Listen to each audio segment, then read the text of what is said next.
urban legends have existed throughout history.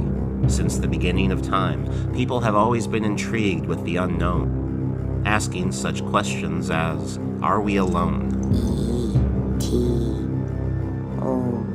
Some believe that question was answered on July 8, 1947, in Roswell, New Mexico.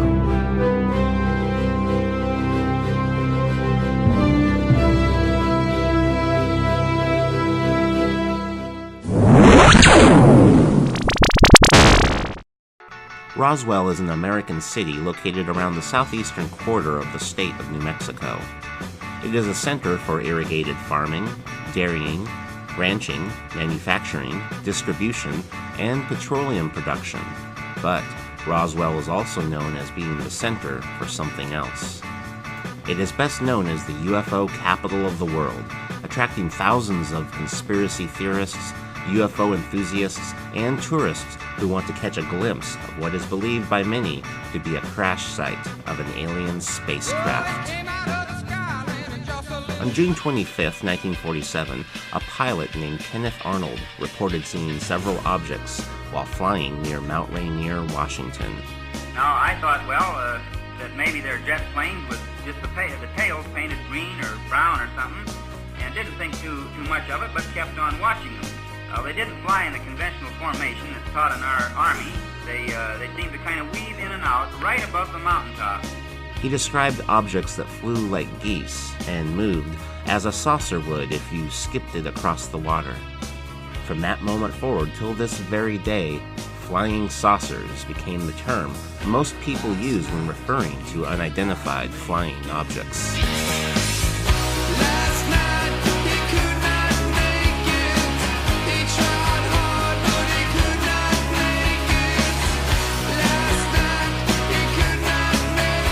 Very next month, in July of 1947, after hearing about Arnold's flying saucers, a ranch foreman named Mac Brazel told the sheriff of Chavez County about some strange material he had found on the Foster Ranch, and that he was sure it was the remains of a flying disc.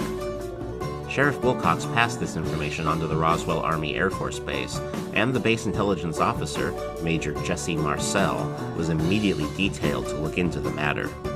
On July 8, 1947, the Roswell Army Airfield Public Information Officer, Walter Hott, issued a press release stating that personnel from the field's 509th Operations Group had recovered a flying disc that had crashed on a ranch near Roswell during a powerful storm. Let me take you on a little trip. My supersonic ship's at your disposal if you feel so inclined. Officer Walter Hott gave copies to the 2 radio stations and both of the local newspapers.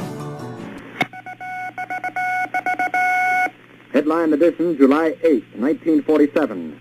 The Army Air Forces has announced that a flying disc has been found and is now in the possession of the Army. By 2:26 p.m., the story was on the Associated Press wire. Later in the day, as government scientists arrived in the area, the story appeared to change. A press conference was held, and it was stated instead that a weather balloon had crashed.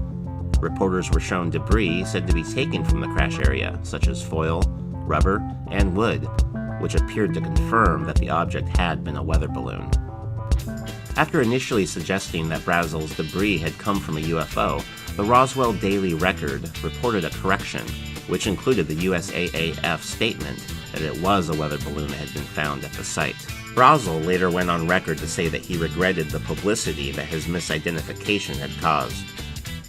Marcel told Hott years later that he'd taken some of the debris into Ramey's office to show him what had been found. The material was displayed on Ramey's desk for the general when he returned. Upon his return, Ramey wanted to see the exact location of the debris field, so he and Marcel went to the map room down the hall. But when they returned, the wreckage that had been placed on the desk was gone, and a weather balloon was spread out on the floor. Major Charles A. Cashin took the now famous photo of Marcel with the weather balloon in Ramey's office.